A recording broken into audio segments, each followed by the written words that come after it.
And he would, when he talked about his granddaughter, he'd get all choked up. I always remember that. Okay. Okay. Like I was saying, your schedule here at the Public Policy Institute keeps you pretty much around the clock busy.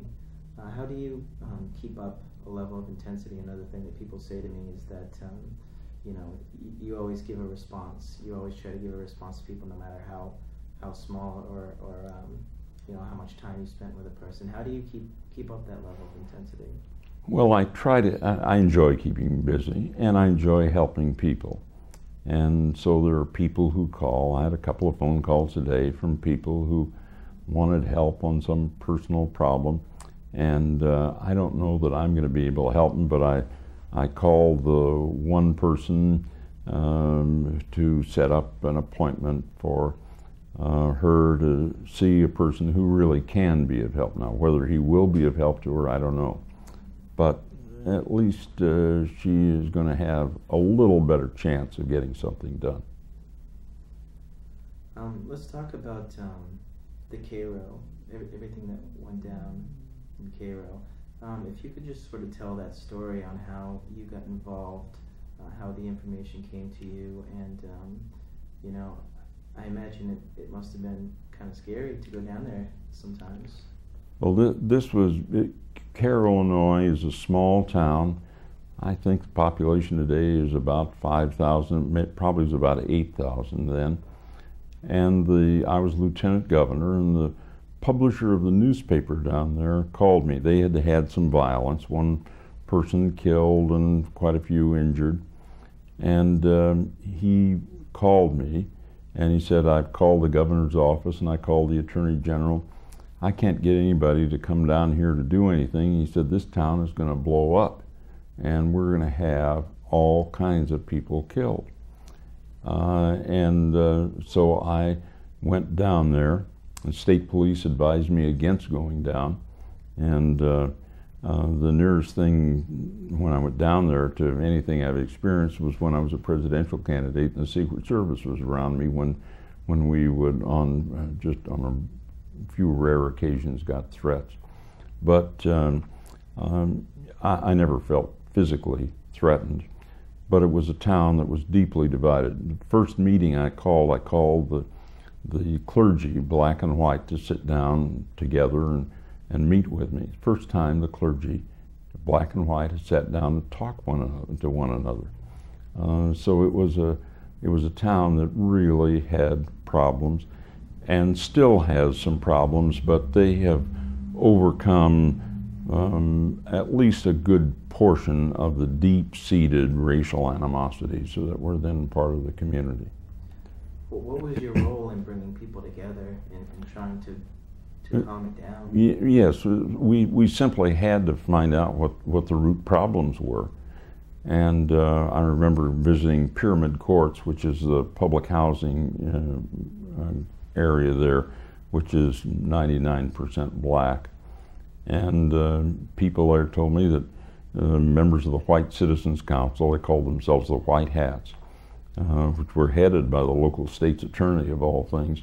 But they said the White Hats would get up on the levee and fire down into the housing project, and they'd call the chief of police, and he wouldn't do anything.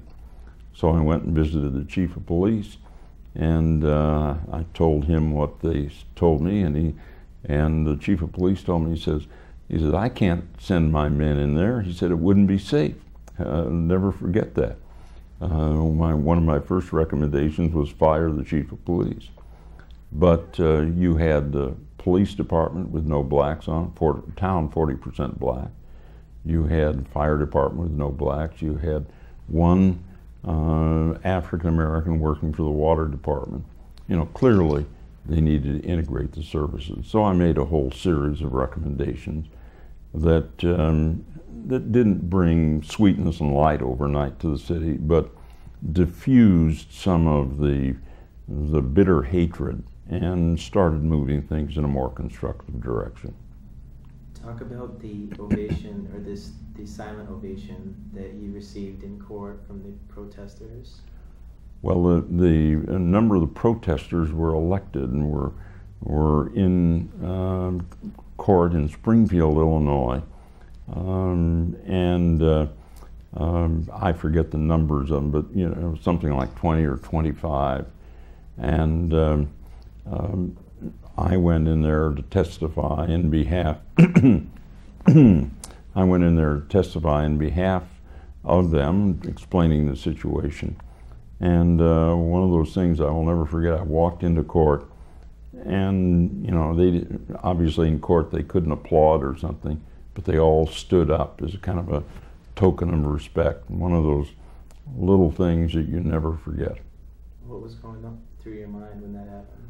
Well, you know, I remember feeling choked up that these people who had gone through so much, and really, I went down there, made recommendations, but I hadn't done anywhere near what they had done or been through what they'd been through.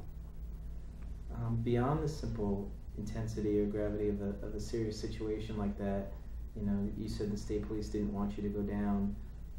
How do you handle that emotionally, knowing that actions that you're taking towards what you feel will have a positive end, other people may want to do physical harm to you because they disagree that strongly with your opinion? How does that make you feel? Well, it's one of those things, you can't always please the people you're trying to help. If I can use an illustration that some of your viewers won't agree with, I've always favored requiring helmets of motorcycle riders. I think it protects them as well as protects the public, who will have to, if someone's a paraplegic, they end up on the taxpayer's roll for a long time, but primarily to protect motorcycle riders. Well, the motorcyclists hate those laws, and I've always been attacked by the motorcycle journals for my stand in behalf of helmets. Well, it's just one of those things. You can't please everybody. I suppose I could have ducked and just ignored it, but I think the responsibility is not just to do what's popular. And another example of that that's now accepted by everyone are seat belts. I pushed for seatbelt legislation, and I remember getting booed in town meetings because I favored seat belts. And now people just take it for granted. And the evidence on seat belts, like on the helmets, is thousands of lives are going to be saved. And what you better do is pay attention to the lives that are going to be saved, and not the applause or the boos from the audience. But beyond just the simple fact that people disagreed with your stance, did you ever go into a situation where you thought, you know, people's intensity levels on this issue are so high that when I go down here, it's a possibility that I may not be coming back? Oh, I never felt, I have to say, I never felt threatened to that extent. Now, I do remember the Secret Service in Sioux Falls, South Dakota, telling me one time there had been a threat, and I was to march in a parade. I can't remember, Labor Day or Decoration Day or some parade, and they recommended that I not march in the parade, but I felt, you know, you can't just let one person stop something like that. And then they gave me a coat to wear that was a bulletproof coat. I don't know, it was the heaviest coat I've ever worn in my life. I do remember wearing that. I use prudence. I was in the Middle East not too long ago, and I was advised that the crossing point where I was going to go from Jordan to Israel, they were having some disturbances and some violence there, and the American Embassy recommended that I not go across there, and so I didn't. So I use common sense, but I'm not going to live my life in fear. The issue that you tackled when you were a journalist in Troy and near East St. Louis, set up how all that came about. finding out? I know it was something that you dealt with locally first. What was it that sparked that investigation? Well, and I might mention one other incident from that, because this kind of is illustrative of the other point that you made. At one point when I was taking out after the sheriff and prosecuting attorney, one of the other county officials called me and said, "Can I talk to you off the record?" And I said, "Sure." And he came over and he said, "I heard the sheriff and the state's attorney talking about possibility of having a bomb in your printing plant there." And I told him, I said, "Joe, if you're talking to them," I'll never know whether he came as a friend or as a messenger, but I said, "Joe, you tell them, if you hear that again, that I have a lot of old equipment and a lot of good insurance, and they should just go ahead and toss the bomb." But I got in, of course I was young and brash at that point. I got involved in it very accidentally. There used to be something called punch boards. They were about an inch thick. They were cardboard, and you took a piece of metal. You paid a nickel or a dime or a quarter for a chance, and you'd push this metal through, and then you unravel a piece of paper, and it'd say you won $1 or $3 or $5. And I didn't even know they were illegal. And I went to this place in Troy, a little hamburger place run by a fellow named Charlie Struckoff. And I asked Charlie, I said, "What do you pay for these and what do you take in?" And he said, "Well, ordinarily you pay $3 and you pay out about $30 in prizes and you take in about $90.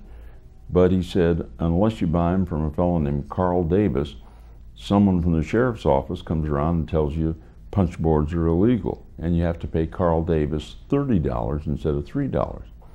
Well, I checked around in our little town, and there were 13 places that had these punch boards.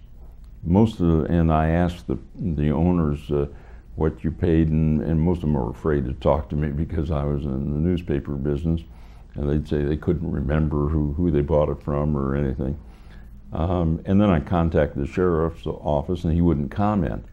So I ran a story about the sheriff having a racket. Well, as soon as I ran that story, all of a sudden I was getting calls from all over the county about prostitution and illegal gambling and all kinds of other things that were going on. And one thing led to another. And then I finally signed a warrant for the arrest of the sheriff and asked the State Bar Association to disbar the state's attorney. What were some of the changes that led to that investigation? You mean the changes that resulted from that? Right. Well, as it turned out, when I signed a warrant for the sheriff, and I asked for a special prosecutor for the grand jury, and the judge turned my request down. As it turned out, that really didn't have much impact, that particular action. But when I asked the State Bar Association to disbar the state's attorney, that really changed the county. That really did make a shift. The other thing that happened during the process of all of this, I contacted the Governor of Illinois, Governor Stevenson, and urged him to use the state police. The state police had never been used for anything other than traffic offenses. And I argued that they ought to be used to close down this big illegal gambling operation in our county. And Governor Stevenson, to his great credit, on one May day in 1950, I think it was, had 51 state police swoop down on two of the big operations, and our county was never the same after that. What was your meeting like with Governor Stevenson at the time when you first met him? Did that inspire any of your ambitions to be a public servant? Well, I had great respect for him, and I suppose that was part of what went into the whole mix. And both Governor Stevenson and Senator Paul Douglas were two leaders in Illinois at that point, both of whom were people of unquestioned integrity who who stood up and did the right thing. But I think probably my contacts with Governor Stevenson did play a role in that. Okay. I know it's 5:45 right now. If I could just ask you one last question. You go ahead. You wrote a book about former President Bill Clinton, about how he would be a much stronger president if he didn't look so much towards the polling side of it. What was his reaction to that? Did he let you know that he read the whole thing, or how did that come? I think he sent me a note thanking me for the book, and but I doubt that he read it. But I do believe, I think his instincts were basically pretty good, but he was always following the polls. And I remember the New York Times, when he was running for re-election, said in his first term the Democratic National Committee had spent $5.6 million on polling for the White House. I think he would have been a much stronger president, much better president, if he had never seen a poll. I polled when I was running for re-election to find out what areas of the state I was weak in and that sort of thing. But I never, in all my years in public life, never took a poll to decide how I was going to vote on some issue or where I was going to stand. I don't think you should do that. Great. Okay? I thank you again, Thank you so Eric, much. very, very much. Oh, yes, Nice good to see you again. Okay. All right, you're clear? I'm clear. All right. Honor to sit in the same room. Well, pleasure to visit with you here. Thank you. How should we go about Thursday? Oh, Okay. let me call Patty right now. If you have a minute, we'll get her on the phone and then we'll